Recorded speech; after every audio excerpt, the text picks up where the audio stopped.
So the transition to green energies is driven, at least in large part, by the urgency of global warming. And we know that the climate is not global and it is not homogeneous. Climate is inherently linked to weather, to local seasonal fluctuations, to concrete situated phenomena like rainfall and temperature. It is the aggregate of patterns of weather over time. And when these patterns are altered, we call it climate change. What we call global climate change is the aggregate of changing local climate patterns from a large number of locations in different parts of the world. All of this is based on measurement, which itself happens in specific places and times. And for this reason, it's worth reaffirming the importance of local experience in thinking about climate change. It underlines that, in fact, the problem is not abstract. The concept may necessarily be abstract because of all the aggregations that are necessary to sum up in a neat phrase the fact that the problem is being experienced by different people and other living beings all over the biosphere. But the problem is quite concrete and experienced in places, with a rhythm that defies the regular ticking of abstract universal clock time. In this light, I would like to discuss some of the ways in which people have deliberately modified the landscape and the seascape for different purposes, and how ongoing processes of modification are now adapting to a widely shared imperative to reduce carbon emissions while attempting to maintain a level of prosperity to which people have become accustomed. In other words, the landscape has become the theatre for the engagement of the forces that are supposed to drive the elusive phenomenon called green growth. These processes of change are entangled in ever wider webs of influence, and one of these web's most powerful strands is that of finance. As the historian of finance, William Gutzman, has argued, finance is a technology that manipulates time. The buying and selling of assets is motivated by expectations of their future value, and credit allows a debtor access to resources in the present in exchange for a promise to repay in the future, allowing farmers, for example, to spread seasonal income and expenses over the year.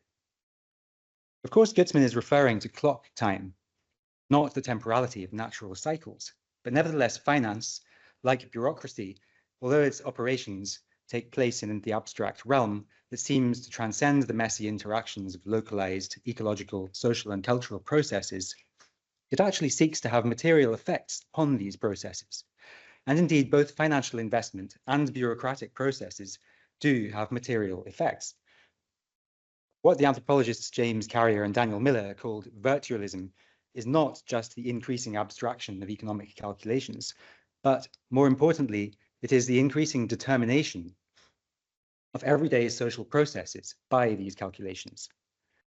The same applies to the idea of financialization, which means not only that an ever larger section of the economy is dominated by finance, but also that social, material, and ecological relations are increasingly entangled with financial calculations and transactions. Calls for the recognition of accelerating change in climate and the environment as a global crisis have grown ever louder in recent years, and it must be admitted that European elites have not been entirely indifferent. In financial circles, there's been a growing movement spurred by the 2008 financial crisis to give finance a sense of moral purpose, leading to the meteoric rise of green and social finance. Okay, hopefully you can all see. So yeah, this movement found fertile ground in the 2020 discussions over economic recovery from the effects of the COVID pandemic, leading to the emergence of NextGenerationEU, a program to invest over 800 billion euros in a sustainable development of EU economies. The objective, as stated on the official website, is to make a more ecological, digital, and resilient Europe. 30% of the fund, or 250 billion, is dedicated to combating climate change, and the same proportion is to be raised by issuing green bonds, making the European Central Bank the largest issuer of green bonds in the world. Bonds represent a promise to pay back a sum of money, usually after a certain period of time, though perpetual bonds also exist, as well as regular, usually fixed interest payments known as the coupon from their original paper form. Unlike ordinary loans, bonds can be traded by bondholders in capital markets, and the value of bonds fluctuates according to investors' opinions of the issuer's ability to pay. For hundreds of years, bonds have been, oh, now I can't change the slide. Okay. Okay. For hundreds of years, bonds have been one of the principal ways for nation states to raise capital, ever since the city-state of Venice issued bonds to finance the rebuilding of its navy in the 12th century. Green bonds are issued with a description of the use of proceeds, that is, how the money is going to be spent to invest in new equipment or infrastructure, for example. And the proceeds of green bonds have to be green. That is, for example, they must reduce carbon emissions, improve energy efficiency, or reduce pollution. Following the same model, variants have been devised in recent years, such as blue bonds intended to benefit oceans and social bonds which claim to benefit society. If the European institutions have embraced the issuing of green bonds, and they have also pioneered the use of social bonds, to such a great extent, it suggests that green financialization was the order of the day in European corridors of power, at least for a period which ended with the Russian invasion of Ukraine. These bonds are morally charged financial objects. In the wake of the 2008 financial crisis, investors and other members of finance communities have turned towards more ethical kinds of asset, and pressure has grown from society and investors alike upon companies to improve their environmental, social, and governance credentials.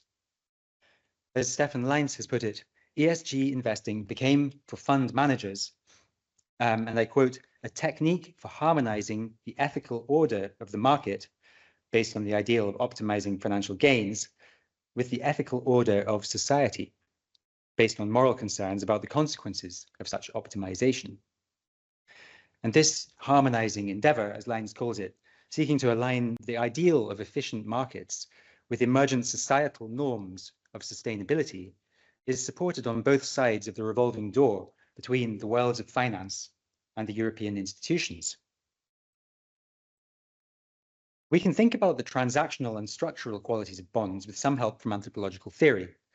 The vast literature on gift theory has pored over the distinction between gifts and commodities, at once showing that they are distinct, largely because of certain moral and personal qualities of the gift, and yet not entirely separable from each other, because as an object moves around through a series of transactions, it can assume or shed its gift or commodity-like characteristics.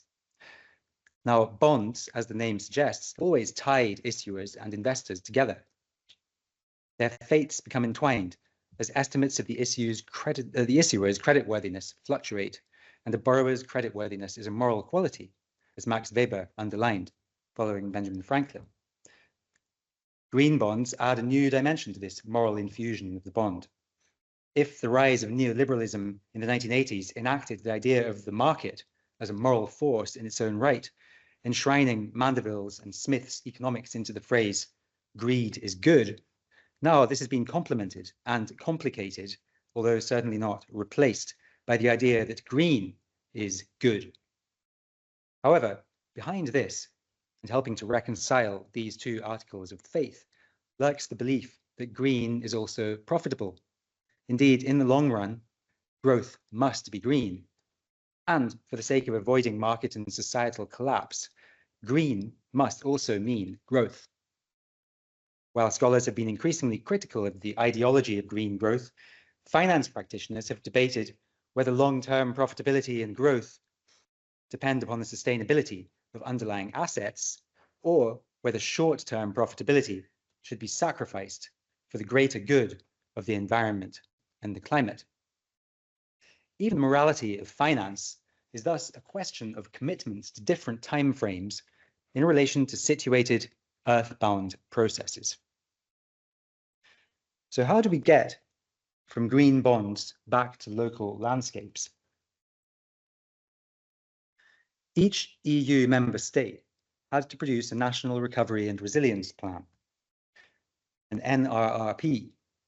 This document outlined the measures that would be taken using the funds from NextGenerationEU. Italy was allocated the largest share of the recovery funds, with a recovery and resilience plan worth around 200 billion euros. And this is where we finally start to come down to earth, to a battleground to secure a part of the energy transition infrastructure plans to be included in the Italian NRRP. Ravenna, best known for the mosaics produced in its heyday as the capital of the Western Roman Empire under the Ostrogoth king Theodoric the Great, and then during the reign of Justinian, is less famously a center for the energy industry, Every 2 years, the Mediterranean oil and gas industry gathers for the biennial OMC Med Energy Conference in Ravenna. A vast conference center hosts stalls displaying the latest pumping and exploration equipment, and the headline themes are all about sustainability and the energy transition to renewables, while the protagonists are the oil and gas majors Eni, Shell, and Total, and the big energy service companies like Halliburton and Schlumberger. A headline theme for the 2023 meeting was Eni's project to turn Ravenna into Italy's first major center for carbon capture and storage. Ravenna's energy infrastructure includes offshore gas platforms and onshore refineries and chemicals factories in the port area. This industrial infrastructure is built in the midst of the sedge and mere evoked by Oscar Wilde, that is to say, the marshland. Ravenna and its port lie in the southern part of the Po Delta, on the edge of what is now the nature reserve of the Po Delta Regional Park. This is a vast watery territory where lagoons busy with waterfowl are interspersed with sedges, rushes, and woodlands. Near Ravenna, the woods are dominated by pine, and this gives an indication of their anthropogenic nature. For the stone pine, Pinus pinea, and less common maritime pine, Pinus pinaster, are species that originate east of the Mediterranean. The pines were planted in Roman times to provide timber for shipbuilding, for the original port of Ravenna, Classe, was the Romans' main port on the Adriatic. Stone pine also produces edible pine nuts. These anthropogenic forests were owned and maintained over the centuries by successive custodians, for hundreds of years by Benedictine monks, who, as a penance after confession, gave the task of planting new pine trees. Nevertheless, much of the Po Delta, the labyrinthine valli, as they're called, has been a place of outlaws and bandits for hundreds of years. And still today, poachers, some connected to the 'Ndrangheta or Calabrian mafia, illegally catch valuable fish and gather clams within the nature reserve. The area's geography, where land and fresh and salt water meet, and its history as a refuge for outlaws, suggested the title The Water Margin, which I've taken from the Chinese epic tale attributed to Shi Naian, and which describes its physical character better than delta or coastline. It was to a cabin in the marshes that Garibaldi and Anita fled to hide from the Austrians in 1849. Indeed, the city of Ravenna itself began its golden period when Stilicho and the imperial court of the Western Roman Empire fled there in 402 as Milan was besieged by the Goths. Surrounded by treacherous lakes and marshes, it was considered a safe haven. Already by the time of Garibaldi, industry had begun to develop in Ravenna, since 1780 when the Candiano Canal was built to connect Ravenna to the sea once more. Since classes had dried up, the canal allowed Ravenna to function as a port city and to play a role in the development of industry from the time of Italy's unification, when it was connected by railway to Bologna. And it was a center for the processing and distribution of agricultural products, the production of jute, sugar, fertilizer, rubber, and sulfur. Marina di Ravenna also became, by the 1950s, one of Europe's most important fish markets, boasting one of only 4 state-of-the-art fish auction halls in the continent. From the 19th century onwards, the drainage and improvement of the marshes for farming was coordinated, adding to the function of the forest to protect the coastline, stabilizing the sand dunes. However, now it appears that the pines themselves must be protected from the sea. There are 2 connected phenomena that are making the pine forest increasingly fragile. Coastal subsidence and the intrusion of salt water into the water table are causing some of the trees to die back. And this coastal subsidence has been attributed to one of the major industrial activities of the Po Delta, the extraction of natural gas. As well as being important sites of biodiversity, deltas in general tend to be major sites of sand and mud deposition and contain often significant volumes of hydrocarbon. Think of the Niger Delta, the Mahakam Delta in Borneo, the Caspian Sea, or the Maracaibo Basin in Venezuela, for example. Gas reserves were discovered in the 1940s in the Po Delta, and its extraction soon caused subsidence of up to 3.5 meters, leading to the flooding of farmland.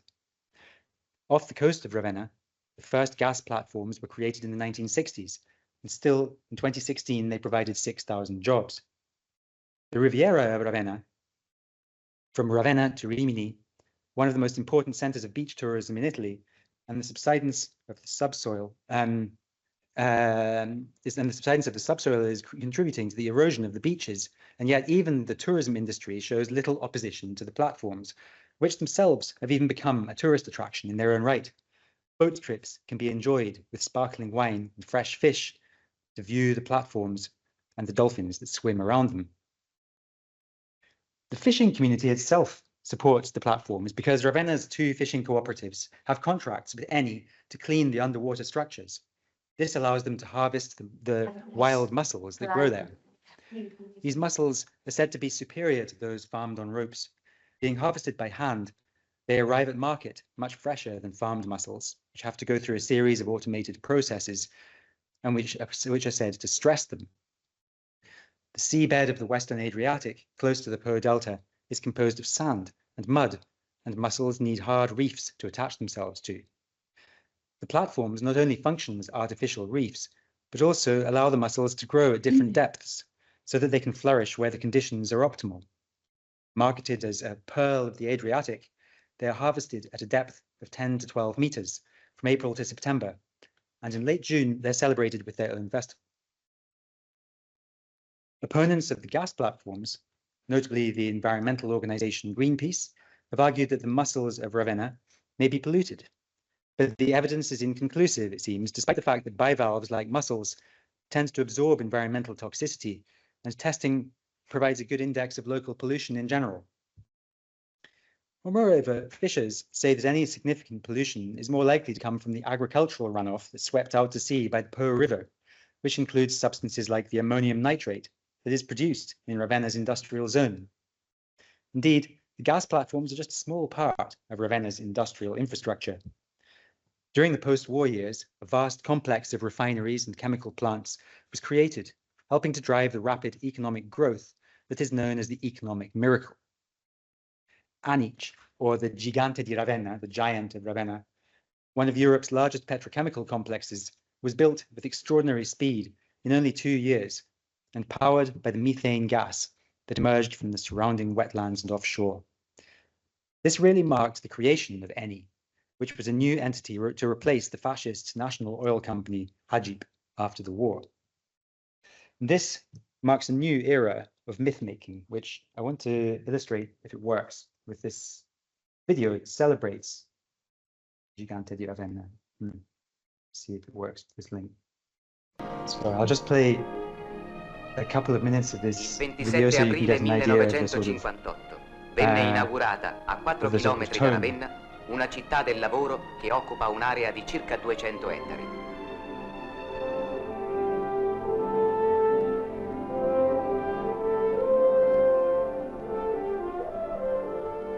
Terre fino a qualche anno addietro incolte e acquitrinose hanno preso vita.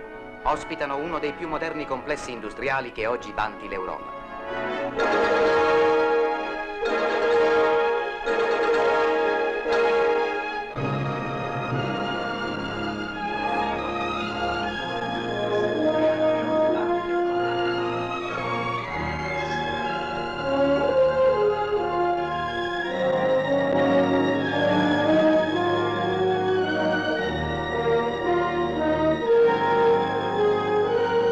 So I think that's probably enough to give you the idea.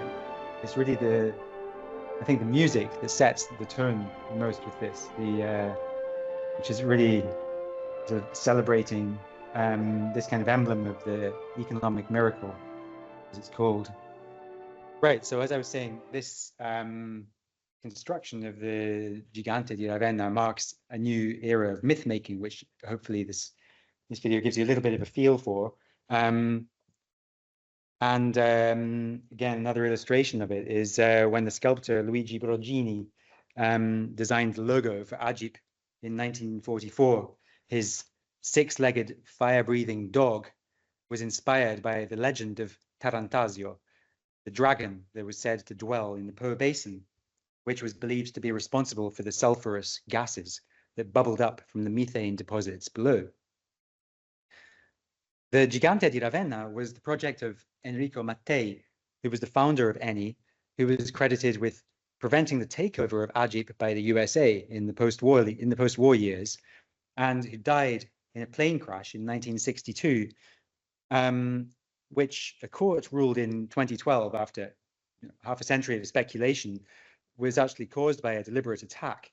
While the case has never been solved, both the CIA and the French secret services have been suggested as possible culprits.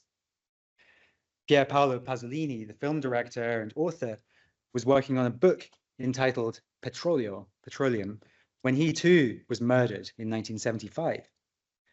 When the book was posthumously published in 1992, one chapter was missing.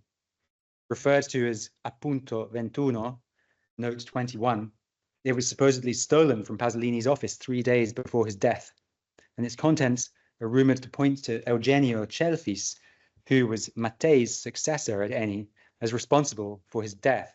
And there are all sorts of lurid conspiracy theories surrounding these deaths. So this is really to give you a sense that this is a fertile area for sort of modern myth making, right? In the 1960s, in the midst of Italy's economic miracle, as we were saying, the great film director Michelangelo Antonioni immediately saw the emotional power of this bleak and marshy landscape, shrouded in fog during the winter, the earth now seeping with oil and chemical leakages under looming concrete towers. And his film, Il Deserto Rosso, the Red Desert, which won the Golden Lion in Venice in 1964, allows the force and the devastation of the industrial landscape to mirror the alienation and the mental crisis of the protagonist of the film, Giuliana. Unforgiving and desperate, the film shows giant factories, machinery, ships, and infrastructure in a polluted and mutilated environment, exposing the dark side of the economic boom, the price to pay for prosperity. In Antonioni's bleak vision, life is subjugated to machinery, sexuality is squalid and unfulfilling, the soil glows unnatural colors, and as one character remarks casually, the eels that are served in the restaurants still taste of petroleum. Even today, there are some locals who joke that oil improves the flavor of the clams, and the Ravenna water margin is thus a curious meeting point between wetland biodiversity and the polluting oil and gas industry, beach tourism and fishing. Somehow they seem to get on as strange bedfellows. But this landscape has been changing. It was in the context of the decommissioning of some of the infrastructure in the 1980s that another towering figure who has become a part of the mythology of Ravenna and its industrial landscape came onto the scene. In 1979, Raoul Gardini took charge of the agribusiness group Ferruzzi after the death in a plane crash of his father-in-law and the group's chairman, Serafino Ferruzzi. He turned it into Europe's leading sugar producer, and then acquired a controlling stake in the Montedison Chemicals Group, so that Ferruzzi Montedison became the second largest industrial group in Italy after Eni. The two groups formed a joint venture in 1989, which in 1993 he tried to take full control of.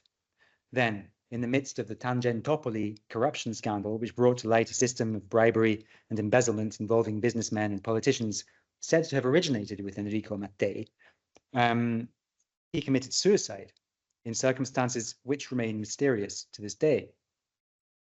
Local people and others in the agricultural sector frequently refer to Raoul Gardini as a visionary.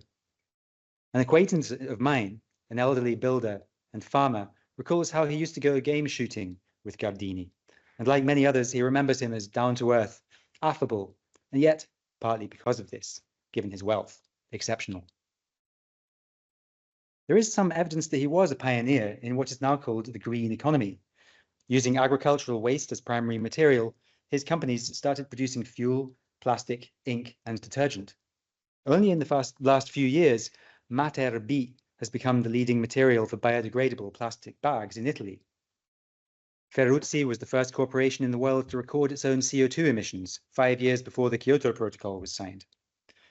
But Gardini's innovations failed to take root in his own time, though they were praised by the likes of the Wall Street Journal and studied by the Harvard Business School, so it is said.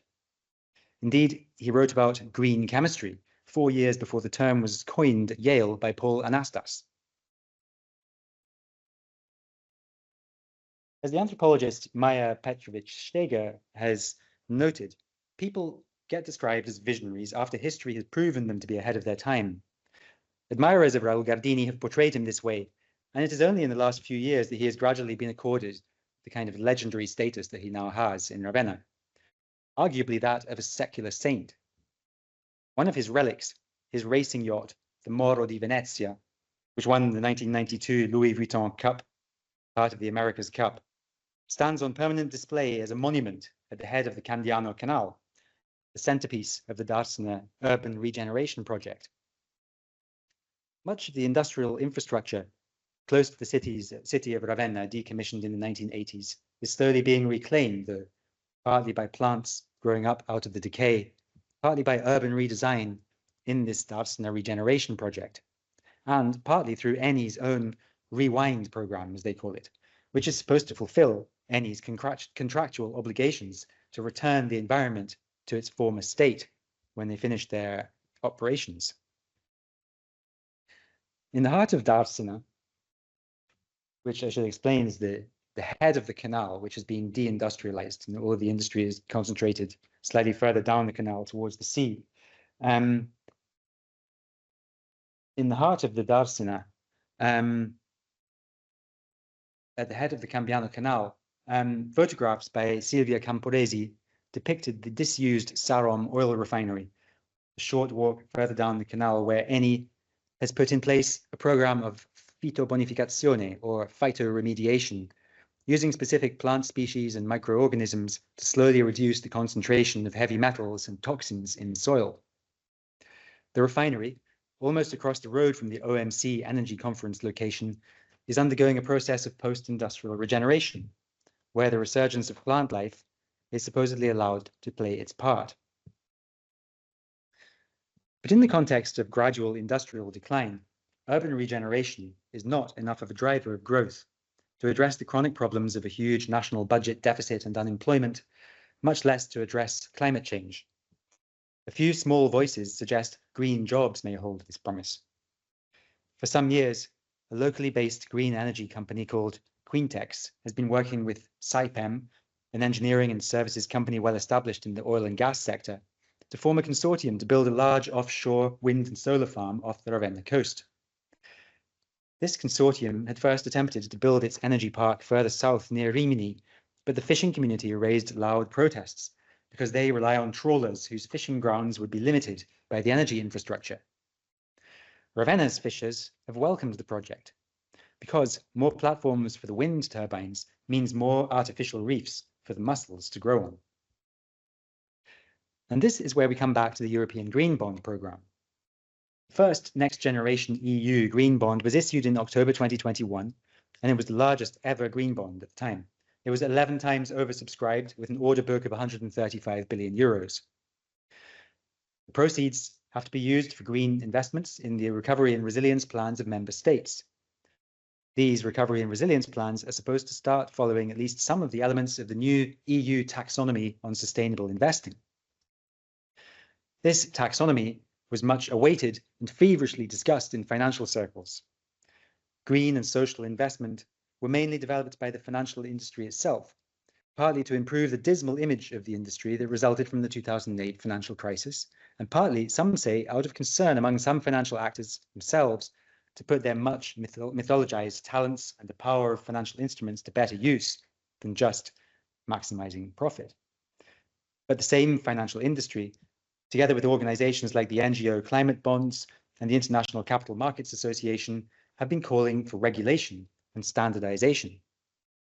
The rise of the green taxonomy was marked by heated debate over the inclusion of gas, which some argued should qualify as a green because of its supposed role as a transition fuel, offering a short-term solution to reduce emissions while renewables capacity was scaled up. The green taxonomy was adopted in January 2023 after MEPs failed to vote against the inclusion of gas as a sustainable fuel, giving rise to court proceedings brought by environmental groups. So this was the context in which Eni lobbied for funding from the Italian Recovery and Resilience Plan, backed by NextGenerationEU green bonds, to retrofit its gas platforms in the Adriatic with so-called blue hydrogen production equipment and carbon capture and storage units, which would inject the CO2 produced in the methane-fired hydrogen production process back into the substrates beneath the Adriatic and the coastal plain. Simultaneously, Agnes lobbied the government for subsidies for its offshore wind and floating solar plant, which would also be equipped with a green hydrogen production plant using electrolysis.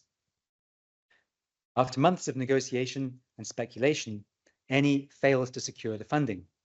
But Agnes did succeed in winning a €70 million portion of the fund. However, the far-right government in power since October 2022 responded to the energy crisis that followed Russia's invasion of Ukraine by issuing a decree relaunching gas extraction in the Adriatic and installing regasifiers off Ravenna's coast for the importation of liquefied natural gas, to be financed by, you guessed it, the NRRP.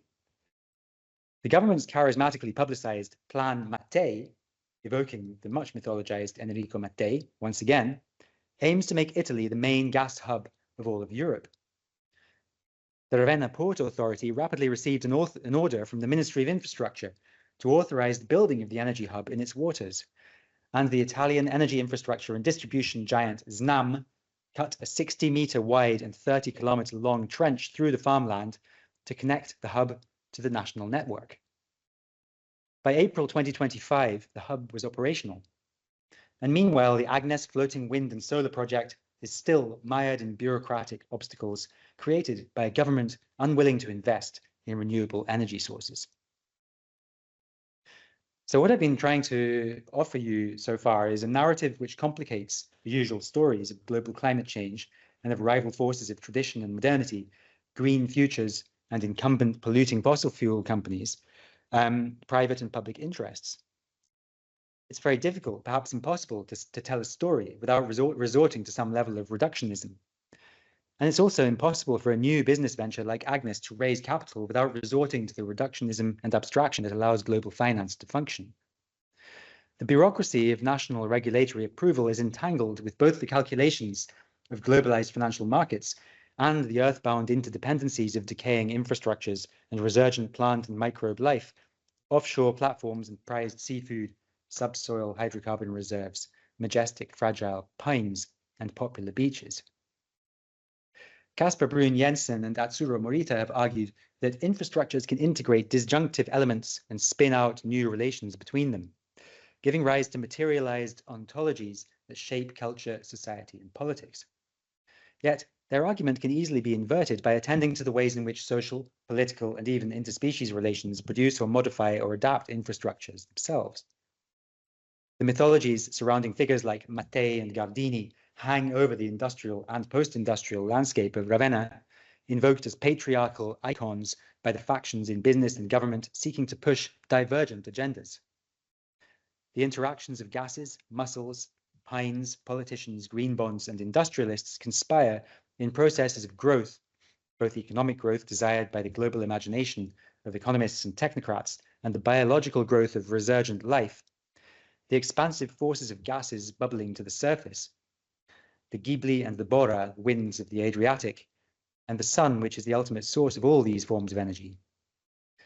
Many Ravenna residents are gloomily resigned to its undying attachment to the fossil fuel industry, of which they are daily reminded by the Po Valley's notorious smog. Yet others feel proud of what feels like a return to the glory days of the post-war economic miracle. Even while acknowledging the need for an energy transition, they declare that it is best to stick to the tried and tested path to prosperity. Hannah Apple has pointed to the ways in which offshore oil extraction and the technical processes required to bring oil to the international markets involve processes of disentanglement, smoothing the path towards the ever-receding horizons of frictionless profit. The pipeline connecting the regasifier to the network is designed to be hydrogen-ready, so that when blue hydrogen is produced by Eni as part of its carbon capture and storage program, and the Agnes project produces green hydrogen, the new infrastructure can seamlessly begin to transport both forms of molecular energy, hydrogen and methane, to their destinations. And this is part of a vision of hydrogen as a key fuel for the energy transition. Mainstream hydrogen visions, produced by actors like Eni and Snam, focus on hard-to-abate industries like ceramics, steel, and fertilizers, which require energy-dense fuels. Ravenna and neighboring Faenza are key centers for two of these industries, fertilizers and ceramics, respectively. This is a vision of maintaining the status quo by removing emissions by adapting existing infrastructure. In his book, The Hydrogen Revolution, the former CEO of Snam, Marco Alverà, eagerly sets out his vision for a future hydrogen economy.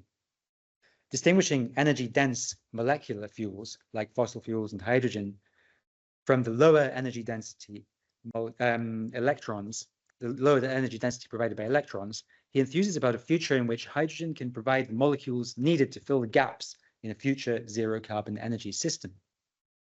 This future is presented as a realistic utopia.